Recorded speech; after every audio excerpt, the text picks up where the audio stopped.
नमस्कार। यूट्यूब के विश्व भारती चैनल में क्लास 9th के बच्चों का हार्दिक स्वागत है। अभी मैं क्लास 9th के बच्चों को हिंदी गद्य भाग पाठ 3 उपभोक्तावाद की संस्कृति, इसका मैं पहले पाठ परिचय दूंगा कि उपभोक्तावाद है क्या, उनकी संस्कृति क्या है। इससे पहले आप लोग अवगत हो जाएं। उपभोक्तावाद की संस्कृति बड़े जमींदारों की परंपरा चाल चलन है, जिसे उच्च धनी वर्ग का रहन सहन भी कह सकते हैं। ये उच्च धनी वर्ग कौन है? इनको सामंती भी कहा जाता है। सामंती लोग प्राचीन काल में भी सामंत रहे हैं। सामंत मीन्स सुखी संपन्न लोग, और सामंती लोगों की जो रहन सहन है उनका ही नकल समाज करता है, क्योंकि महाजनों एन गता सपंथा, बड़े लोग जिस रास्ते से जाते हैं या जिस मार्ग पर चलते हैं वही रास्ता है। जैसा सामान्य लोगों का ये रुझान होता है, सामान्य लोग ऐसा समझते हैं, इसलिए बड़े के पद चिन्हों का अनुकरण करना वे भी चाहते हैं। 17वीं शताब्दी तक भारत दुनिया का सबसे धनी देश रहा है। अंग्रेज ने भारत को उपनिवेश बनाया। उपनिवेश बनाना मतलब भारत पर विजय प्राप्त करके भारत में रहकर अपना उद्योग धंधा बढ़ाना। यहाँ के सामंती लोग अंग्रेजों का नकल करने लगे, क्योंकि उन लोगों के पास काफी धन संपत्ति थी, पैसे की कमी नहीं थी, इसलिए अंग्रेजों का नकल वे लोग करने लगे। किस चीजों का नकल? उनकी संस्कृति का, उनके रहन सहन का नकल करने लगे। अपनी सभ्यता संस्कृति को छोड़ने लगे। कौन? भारतीय। भारतीयों में जो सामंती थे, जो धनी मनी लोग थे, जो उच्च घराने के लोग थे, वे अपनी सभ्यता संस्कृति को छोड़ने लगे, पश्चिमी सभ्यता संस्कृति को अपनाने लगे। पश्चिमी सभ्यता संस्कृति में ही अंग्रेज भी आते हैं, तो उन लोगों की सभ्यता संस्कृति को अपनाने लगे। अंग्रेजों ने भारत को उपनिवेश बना ही रखा था, और यहाँ के बाजारों में विदेशों से सामान भर दिया गया था अंग्रेजों के द्वारा। भारतीयों की अस्मिता, अस्मिता कहते हैं पहचान। भारतीयों की अस्मिता का मूल्य घटने लगा। उच्च धनी परिवार के लोग विदेशी वस्तुओं का उपयोग करने लगे। उनके रहन सहन एवं सिद्धांतों को अपनाने लगे, विलासिता में खो गए। पहले एक आवश्यकता की पूर्ति एक वस्तु से होती थी, अब एक आवश्यकता की पूर्ति करने में कई चीज़ों की ज़रूरत पड़ने लगी। यहाँ प्रत्येक लोग अपव्यय कहते हैं, फिजूल खर्च करने लगे। जैसे आपके पास एक जूता है तो अन्य जूता रखने की क्या आवश्यकता है, लेकिन आजकल लोग फिजूल खर्च करते हैं, जिसको अपव्यय कहा जाता है। तो इसमें आपका आर्थिक स्थिति में ह्रास होगा। लोग विज्ञापन पर विश्वास करने लगे। लोगों के मन मस्तिष्क में विज्ञापन और ब्रांड छा गया। साधारण चीजों का उपयोग में लोग शर्मिंदगी महसूस करने लगे। उनको देखकर सामान्य लोग लालचने लगे, क्योंकि मनुष्यों में नकल करने के लिए प्रवृत्ति होती है। मनुष्य नकलची होते हैं, क्योंकि सबसे बड़े नकलचियों में मनुष्य का स्थान आता है। अब इस पाठ का मैं अपने अनुसार इस पाठ को प्रकाशित कर रहा हूँ। इसमें आपके बुक के लाइन नहीं मिलेंगे। मैं इस पाठ को अपने अनुसार तैयार किया हूँ। अब ध्यान देंगे। एक नया जीवन दर्शन, उपभोक्तावाद का दर्शन, चारों ओर उत्पादन बढ़ाने पर जोर है। यह उत्पादन उपभोक्तावादियों के लिए है, उनके भोग के लिए है, उनके सुख के लिए है। कोई भी कंपनी यही चाहती है कि हमारा उत्पादन उस तरह के हो कि अधिक से अधिक लोग हमारे द्वारा उत्पादित वस्तुओं का उपयोग कर सके और उन व्यक्तियों को सुख मिले। जब अधिक से अधिक लोगों को सुख मिलेगा तो लोग और सुख चाहेंगे, क्योंकि सुख की कोई सीमा नहीं होती। इस सूत्र से जुड़ने वालों के लिए सुख की व्याख्या बदल गई है। उपभोग, भोग ही सुख है। उपभोग करना किसी चीज का, जैसे खाना पीना, पहनना ओढ़ना, ये सब उपभोग करना है। आज नई पीढ़ियों में एक सूक्ष्म बदलाव आया है। उत्पादन को देखकर आज के माहौल में लोगों का चरित्र भी बदल रहा है और लोग उत्पाद को समर्पित होते जा रहे हैं। कहने का मतलब, लोग अपनी सभ्यता और संस्कृति को नहीं देखते। लोग दूसरों के सभ्यता संस्कृति का नकल करने लगे, जिससे अपनी सभ्यता संस्कृति का अस्तित्व में कमी आने लगी।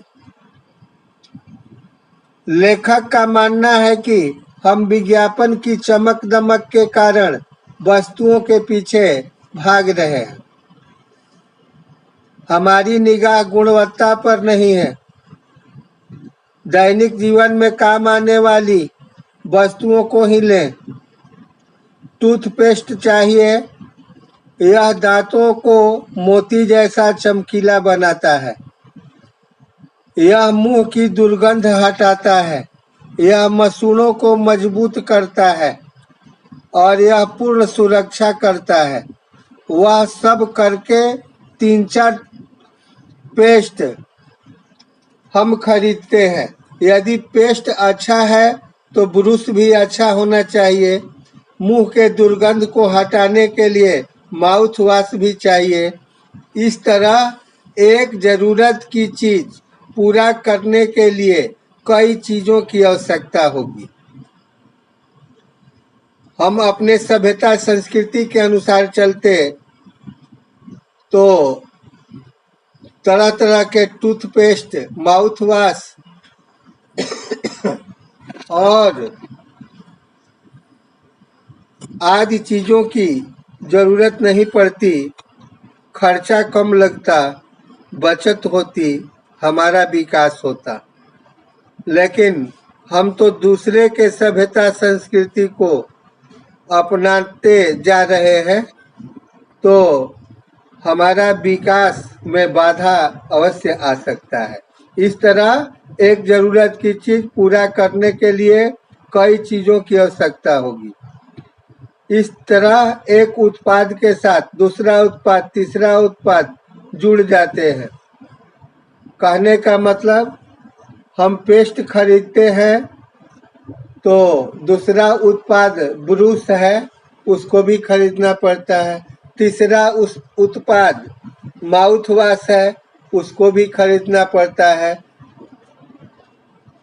तो कंपनी वाले की स्थिति सुदृढ़ होती है और हमारी स्थिति में कमी आती है।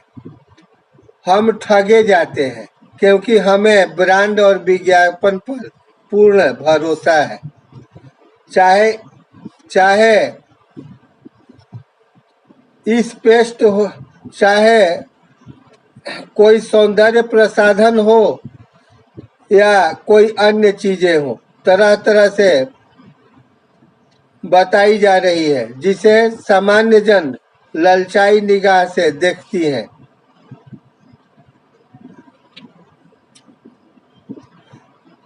ध्यान देंगे, चाहे टूथपेस्ट हो या सौंदर्य प्रसाधन हो, सभी की विशेषताएं तरह तरह से बताई जा रही है जिसे सामान्य जन ललचाई निगाह से देखती है। ये हमारे लिए चिंताजनक बात है जिसे उपभोक्तावाद ने परोसा है।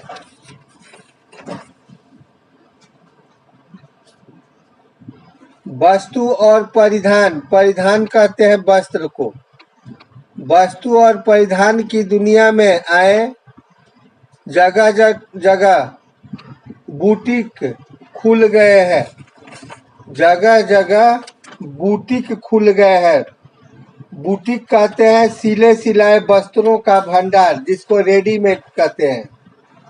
रेडीमेड, इसको बुटीक लेखक ने कहा है। जगह जगह रेडीमेड वस्त्रों की दुकान खुल गई है। नए नए डिजाइन के परिधान बाजार में आ गए हैं। ये ट्रेंडी है और महंगी भी।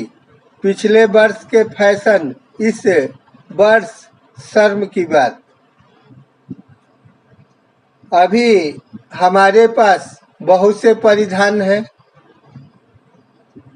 लेकिन पिछले साल जो परिधान लॉन्च किए थे उसको हम क्यों पहनेंगे? क्या हमारी हैसियत इस साल के परिधान को, जो इस साल लॉन्च किए हैं परिधान, उसको खरीदने का हैसियत नहीं है, क्षमता नहीं है? इसमें हम बिके जा रहे हैं। इसमें हम शर्मिंदगी महसूस कर रहे हैं। लोग क्या कहेंगे, इससे हमारी हैसियत का पता चल जाएगा। हम प्रत्येक वर्ष के फैशन को क्यों अपनाएंगे? नहीं अपनाएंगे तो अपना विकास रोके, आपकी झोली खाली होगी, आप फैशन की दुनिया में ही बिके जाएंगे, आप अपनी स्थिति को सुधारने में हमेशा तंग रहेंगे।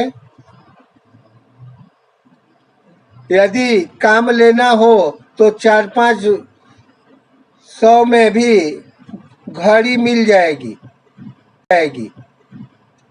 घड़ी तो आजकल 150 में भी मिलती है, लेकिन जो उपभोक्तावादी हैं, कहने का मतलब जो हैसियत वाले हैं, वे सस्ती घड़ी क्यों उपयोग में लाएंगे। वे 50-60 हजार से लाख 1.5 लाख तक की घड़ी ले लेते हैं। संगीत समझ में आए या नहीं, कीमती म्यूजिक सिस्टम जरूरी है। कंप्यूटर काम के लिए तो खरीदे ही जाते हैं, महज दिखावे के लिए भी उन्हें खरीद लेने वाली की संख्या भी कम नहीं है। आज बहुत से घरों में कंप्यूटर की आवश्यकता नहीं है, फिर भी लोग कंप्यूटर रखते हैं, क्योंकि उसका उपयोग करने आए या न आए, लोगों की नज़र में ये रहेगा कि इनके पास कंप्यूटर है, इनके पास स्क्रीन टच मोबाइल है। अगर उपयोग में लाने वाले लोग हैं तब तो अच्छी बात है, तब तो आपका विकास होगा। लेकिन उपयोग में लाने वाले लोग नहीं हैं तो दिखावे के लिए यदि हम ये रखते हैं तो इसमें हमारा अपव्यय होगा, फिजूल खर्च होगा। आगे ध्यान देंगे। इस तरह प्रतिष्ठा के लिए 5 सितारा अस्पताल, 5 सितारा स्कूल आदि का उपयोग में लाना उपभोक्तावादियों के द्वारा। अमेरिका, यूरोप के कुछ देशों में आप मरने के पहले ही अपने अंतिम संस्कार और अनंत विश्राम का प्रबंध भी कर सकते हैं। अमेरिका और यूरोप जो विकसित देश है, वहाँ लोग मरने से पहले अपनी समाधि स्थल का निर्माण, कब्र का निर्माण और समाधि स्थल के इर्द गिर्द फव्वारे, अच्छे म्यूजिक का प्रबंध, स्टेडियम आदि तरह तरह की बागवानी का प्रबंध कर देते हैं। तो ये लोग उपभोक्तावादी ही कहे जाएंगे। इस तरह अभी जितनी बातें मैंने बताया, उपभोक्तावादी समाज की इन बातों के द्वारा मैंने एक झलक प्रस्तुत किया। इनका जनक एक विशिष्ट समाज है। उपभोक्तावादी लोगों के जनक कौन है? तो एक विशिष्ट समाज है, जिस समाज में सामंती लोग आते हैं, उच्च घराने के लोग आते हैं, धनी मानी लोग आते हैं। उपभोक्तावाद का प्रसार सामंती संस्कृति के कारण हो रहा है। यह सामंती तत्व आज भी भारत में है। विज्ञान और प्रचार प्रसार की शक्तियां हमें सम्मोहित कर रही है। इस संस्कृति के कारण हमारे सीमित संसाधनों का अपव्यय, सामाजिक संबंधों में दूरी आना, अशांति बढ़ना, सांस्कृतिक पहचान नष्ट होना, विकास का उद्देश्य नष्ट होना, मर्यादाएं टूटना, भोग की आकांक्षाओं का आसमान छूना आदि सम्मिलित है। अब इस संदर्भ में गांधी जी का भी कुछ विचार है, उसको दो शब्दों में देख लें। गांधी जी ने कहा था, हम सब ओर से स्वस्थ सांस्कृतिक प्रभाव को अवश्य स्वीकार करें। गांधी जी ने कहा था कि हम सब ओर से स्वस्थ सांस्कृतिक प्रभाव को अवश्य स्वीकार करें, किंतु अपनी बुनियाद न छोड़ें। ये बहुत चालाकी की बात है। हम आपके साथ रहेंगे, आपकी भाषा बोलेंगे, लेकिन मैं अपनी भाषा को भी नहीं छोड़ूंगा। उपभोक्तावादी संस्कृति हमारी इसी नींव को ही चुनौती दे रही है, उसको ही हिला रही है। भविष्य में उपभोक्तावादी संस्कृति के द्वारा कहीं हमारा अस्तित्व न मिट जाए। धन्यवाद।